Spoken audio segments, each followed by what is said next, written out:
Well, welcome back. This is Module 4 of the Precinct Chair Training for the Republican Party of Bexar County. Glad you could join us again. We've had this slide before. Learning is an exciting adventure, and the only thing necessary for the triumph of evil is for good men and women to do nothing. Edmund Burke. So welcome again to Module Training for Precinct Chairs. There are two ways to view and review this material. There is a PDF version, which is the slides only, and the MP4 video version, which is what you're watching right now. You may want to download the PDF format for your own records and actually start a PC or Precinct Chair notebook. These modules are designed to be open source and shareable. If you have any questions, please contact us at GOP headquarters here in Bexar County. Go to beargop.org or call us at 210-824-9445. These files will not self-destruct, but they will impact our enemies when we put them into practice. With each module, I try to introduce a few more of our founding fathers, and here's some quotes by George Washington. Government is not reason. It is not eloquent.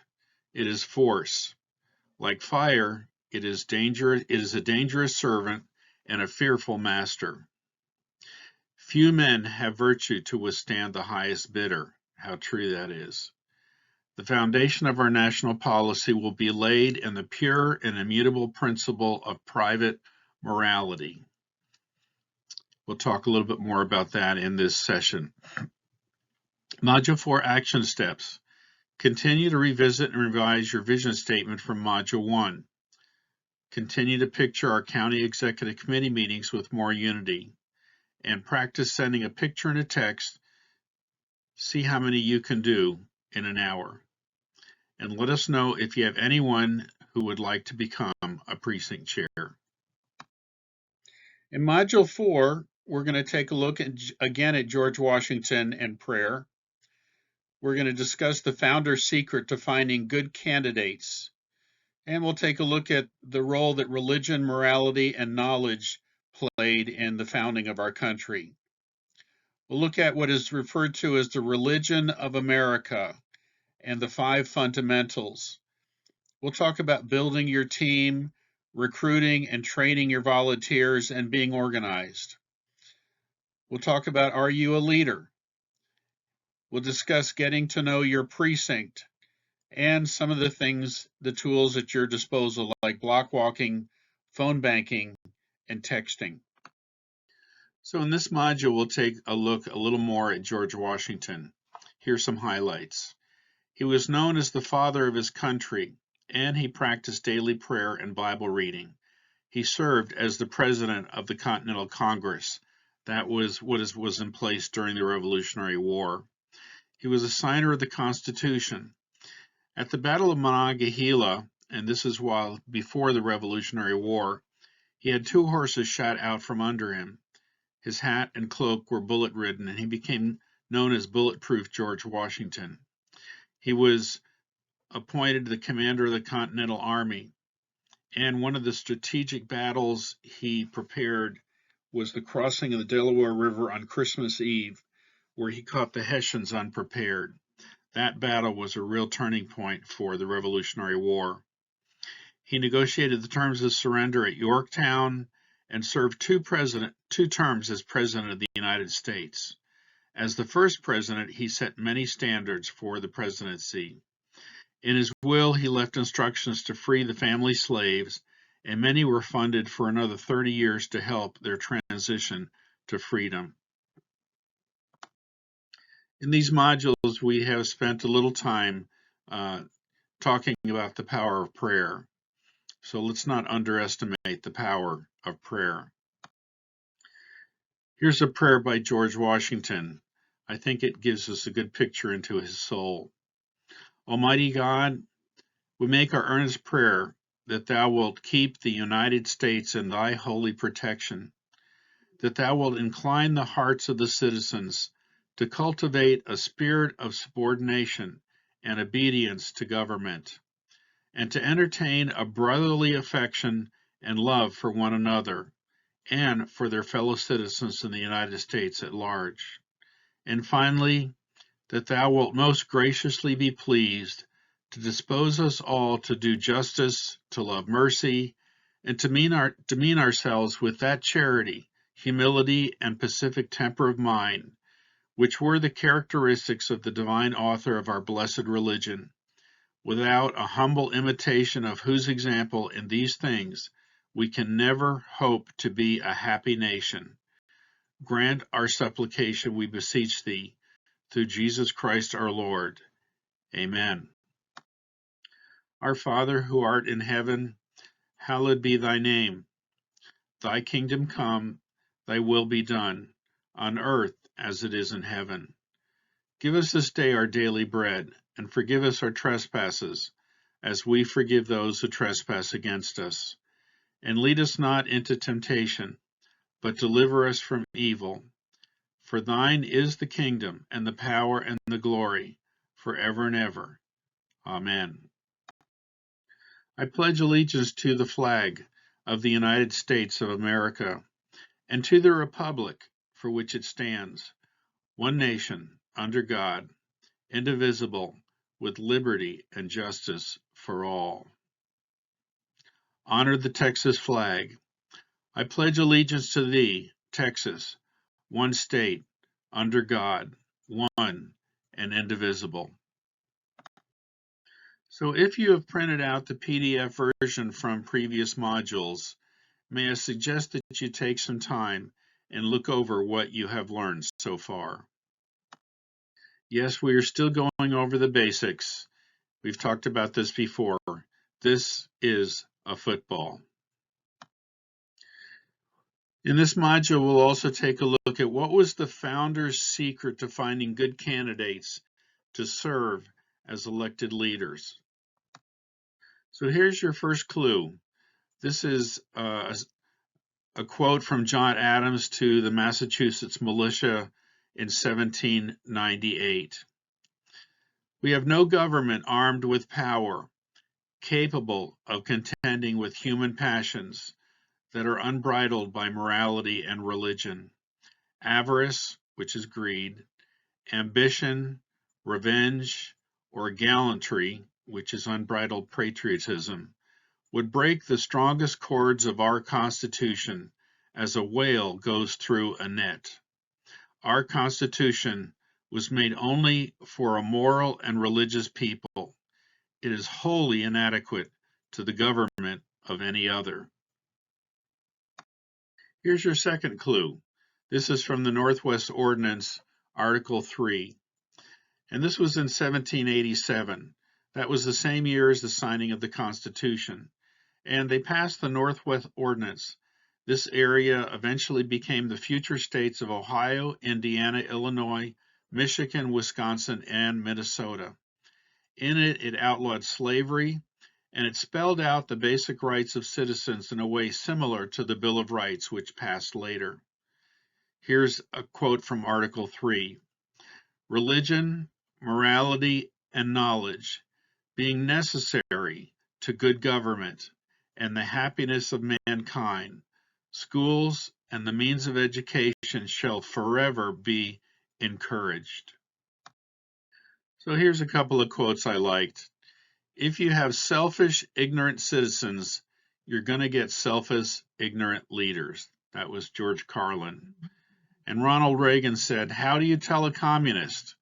Well, it's someone who reads Marx and Lenin.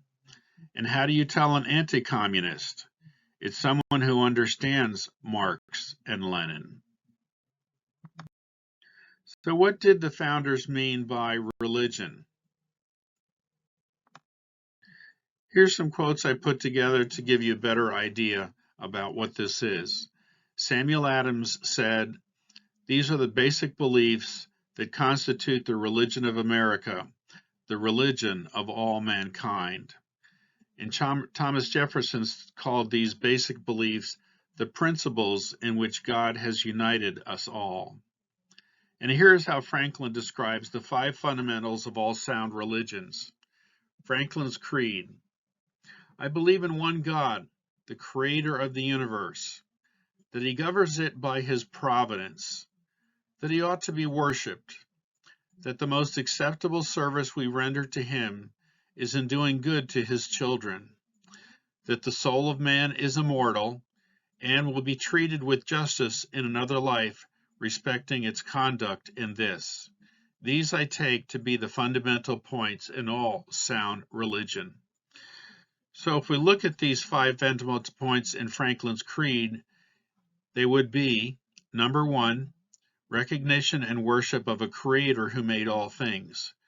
2, the creator has revealed a moral code of behavior for happy living, which distinguishes right and wrong.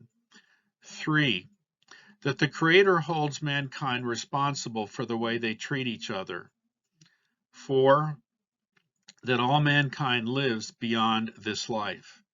And 5, that in the next life, individuals will be judged for their conduct in this one. Did you know that the first Congress sponsored the printing of Bibles? And the Bible was taught in public schools until the mid-1950s. In fact, I have a couple of copies of their curriculum. Our earliest colleges were chartered for training ministers. In 1636, Harvard College was set up by the Congregational Church. In 1693, the College of William and Mary was set up by the Anglican Church. In 1701, Yale was set up by the Puritans. 1747, Princeton University was set up by the Presbyterian Church. In 1764, Columbia College was set up by the Baptist. And in 1766, Queen's College was set up by the Dutch Reformed Church. Here's a quote by Alexis de Tocqueville. So who was Alexis de Tocqueville? Well, he came to America to search out why the American Revolution produced such different results than France's Revolution. And here's his quote. Not until I went into the churches of America and heard her pulpits flame with righteousness did I understand the secret of her genius and power. America is great because America is good. And if America ever ceases to be good, America will cease to be great. And to the right, you see a copy of his book. And I would encourage you to find a copy that's unabridged. Some of the newer versions, they take out anything that had to do with God. Here's a quote by Reverend James Garfield. He was the 20th president of the United States. And yes, he was assassinated while serving as president. Here's the quote. The people are responsible for the character of her Congress. If that body be ignorant, reckless, and corrupt, it is because the people tolerate ignorance, recklessness, and corruption. If it be intelligent, brave, and pure, it is because the people demand these high qualities. If the next centennial does not find us a great nation, it will be because those who represent the enterprise, the culture, and the morality of the nation do not aid in controlling the political forces. And it's been well over a century since he passed away. So what was the founder's secret for finding good candidates for elected positions? Simply put, it was wise men and women who have a morality based on religion and unbridled passions tempered by religion. We would do well to find these kinds of men and women today. And I like this quote by George Orwell. The further a society drifts from the truth, the more it will hate those who speak it. So in this part of the module, let's get into some of the tools of being a precinct chair. So let's first talk about building your team, because you will definitely need some helpers to get the job done. So where do we find volunteers? Remember, a stranger is just a friend you haven't met yet. So here's 2 things to know as you're getting started. The people who work with you do not have to live in your precinct. So therefore, who do you know that would like to work with you? Remember, the number 1 reason people don't volunteer is because no one ever asked them. So where do we find volunteers? Well, we can begin with family, friends, and fellow workers and neighbors. We can look at those that we attend church with and activities at church and pro-life organizations. Maybe you're involved with after-school programs or clubs that your children or grandchildren are involved with. That could be a source. Maybe you're involved in youth or adult sports activities. You could talk to them. Maybe some of you are involved in community clubs like gardening, hiking, pets, YMCA. That could be a good source to find and meet people. How about business organizations and continuing education activities? And then there's service organizations, Salvation Army, Red Cross, United Way, and you may be in touch with people on a regular basis through your homeowners association. And here's a hint. As I drive around my neighborhood, I often look for homes that are flying flags. That gives me a clue of those that are patriotic. And remember, you don't have to go block walking to find volunteers. Here's another thing you may not have realized. Local high schools and colleges often encourage students to get involved with activities for extra credit in their classes. You just need to check and see if this is an option in a school or university near you. So, building your volunteer list serves two purposes. They help you in getting out the vote, and they are more likely to vote themselves because of their investment in time and effort. So how do we train volunteers? Well, they certainly are welcome to go through the BEAR GOP module training that you're participating in. You may go over any of the module materials that you have downloaded as PDFs that you feel would be helpful for them as volunteers to get them up to speed. And you might consider running a Constitution class through Patriot Academy. That would build a deeper community and friendship relationships. You could share a potluck dinner together. And the first Wednesday in October is usually called Community Night Out. Try to have some contact with your volunteers at least every other month, and more often as you get closer to the primary and general elections. In working with volunteers, it will really help to be organized. If people are willing to volunteer to help you, then be respectful of their time and be prepared. If supplies are needed, make sure to have the supplies they need to be successful. In block walking, you need to have some lists prepared so they know where to go. In phone banking, they're going to need names and maybe a script to follow. And in texting, show them how to attach a picture to a memo. And make this a fun, enjoyable time so that they will want to do it again. Remember, we build friendships by doing things together. Here's some quotes on being a leader. If your actions inspire you to dream more, learn more, do more, and become more, you are a leader. John Quincy Adams. A true leader has the confidence to stand alone, the courage to make tough decisions, and the compassion to listen to the needs of others. Douglas MacArthur. Leadership is not about titles, positions, or flowcharts. It is about one life influencing another. John C. Maxwell. The supreme quality of leadership is integrity. Dwight D. Eisenhower. And finally, leaders surround themselves with great people, delegate authority, and then get out of the way. Ronald Reagan. And here's a quote by President Trump.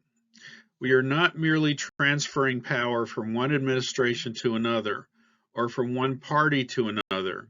We're transferring power from Washington, D.C. and giving it back to you, the people. Now, to reach the voters in our precinct, we're going to get to know our precinct, and we're going to need to be able to use the right strategy. So first, look at your precinct and see if there are some distinct and different areas to be covered. For instance, are there gated communities? Are there apartment complexes? And are there any natural barriers, parks, creeks that divide your precinct? And some of the positions that you'll need in your precinct organization is you'll need some neighborhood captains. You might need 3 to 5 for your precinct. You'll need some block walkers, about 3 to 5 per neighborhood or apartment complex.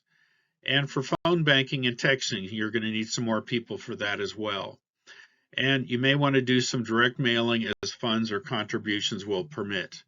This means that you could use 15 to 20 people to help you get out the vote in your precinct.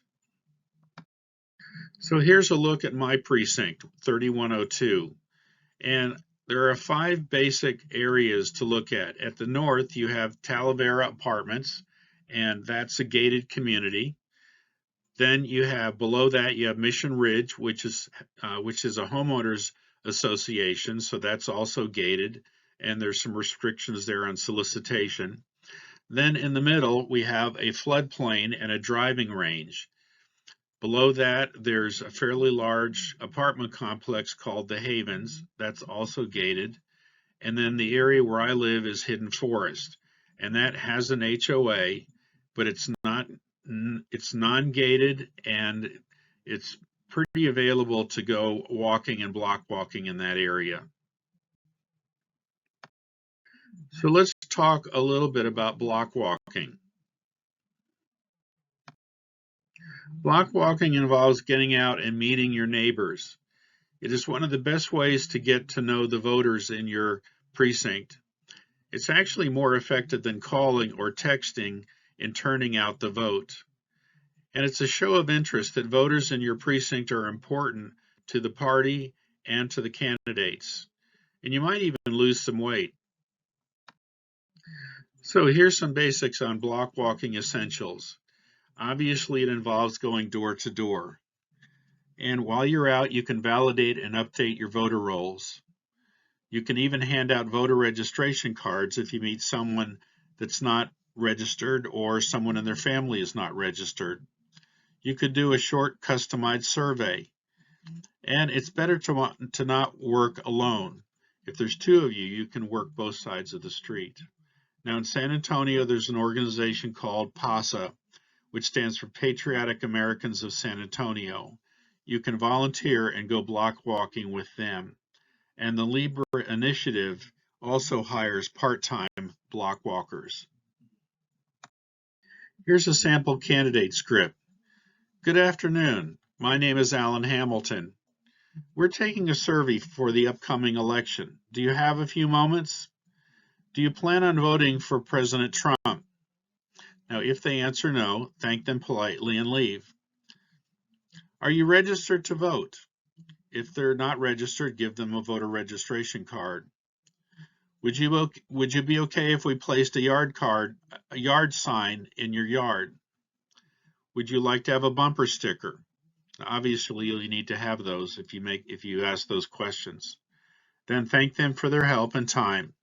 And as you're leaving, write down any feedback that would be helpful in the future. Candidates may also have you use a phone app. Before an election, here's a sample reminder script. Hello, my name is Alan Hamilton. I'm stopping by to remind you to vote in the primary election this March.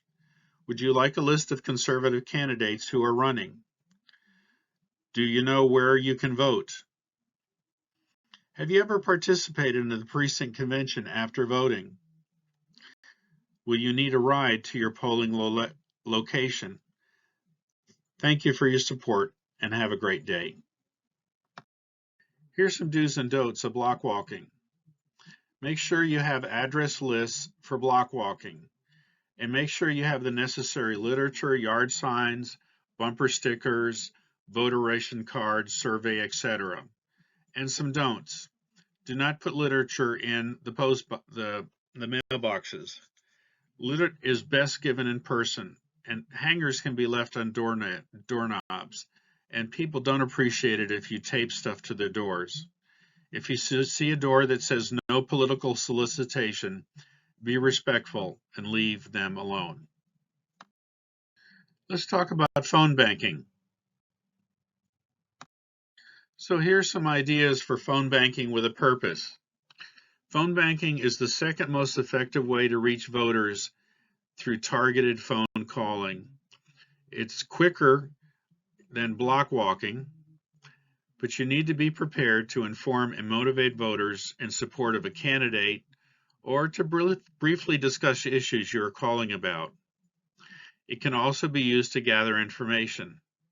Now, it gets very hot in San Antonio during the summer, so phone banking may be a good alternative to walking. However, you may not lose as much weight. Some are not able to walk neighborhoods for one reason or another, so phone banking makes more sense. And generally begin a phone banking campaign about 2 months prior to an election. Here's a strategic phone plan you could use. So in phase 1, be sure you have the voting dates and find out if they're voting early or absentee or on election day. And then in phase 2, at the start of early voting, find out if they'll be voting in person and if they need a ride. And then in phase 3, after the early voting and before election day, check to see if they have voted. Inform them of voting locations and find out if they need a ride. And here's a note. As a precinct chair, you would provide the necessary call lists with space for volunteers to write responses. Here's a sample phone banking script. Hello, my name is Alan Hamilton. I'm a candidate for precinct chair. I'm calling to remind you to vote in the upcoming primaries this March. Would you like a list of conservative candidates? I'd be glad to get that to you. Will you be voting early or on election day? Did you know that your closest voting location is?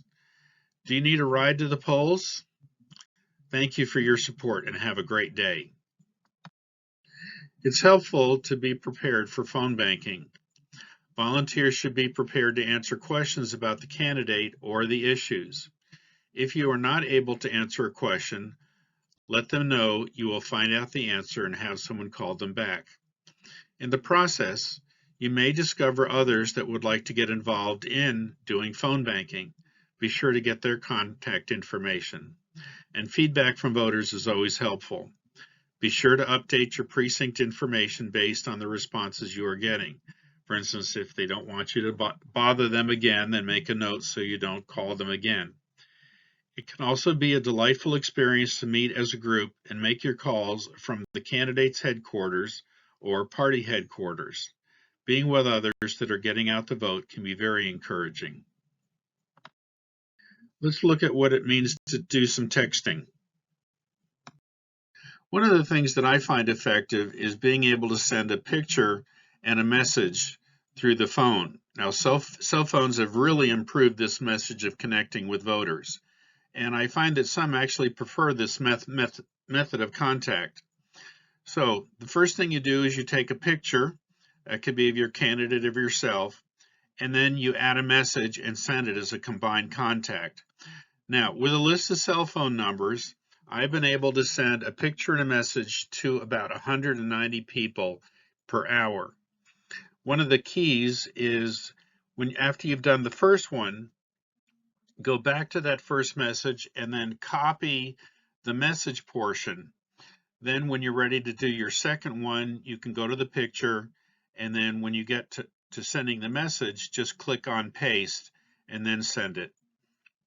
Texting does not, however, get the same voter turnout as block walking or phone calling. This might be a very good way to reach out to the large number of swing voters in your precinct before an election. Finally, be sure to show your appreciation to your volunteers.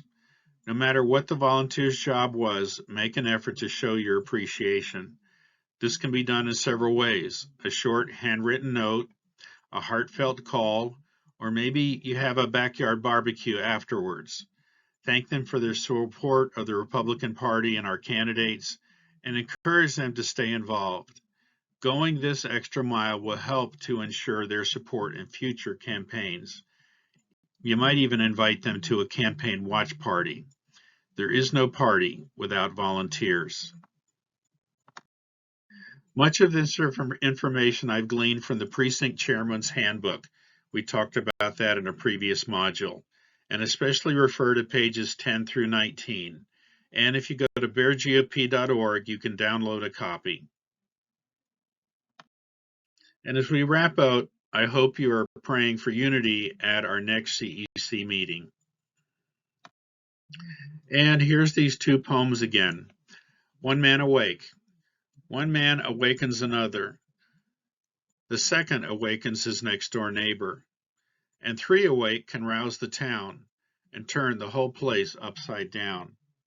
And many awake can raise such a fuss that it finally awakens the rest of us. One man up with dawn in his eyes multiplies. The man who thinks he can. If you think you are beaten, you are. If you think you dare not, you don't. If you like to win but think you can't, it's almost certain you won't. If you think you lose, you're lost.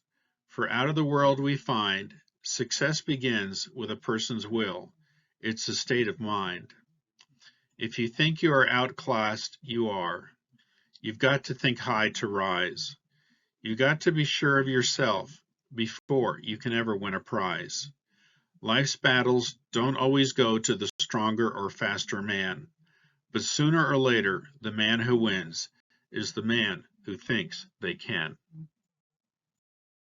Well, that about wraps it up. Thank you for participating in Module 4 of the Precinct Training for the Republican Party of Bexar County. We have 2 more modules, 5 and 6, so I hope you come back for more. Keep learning and growing.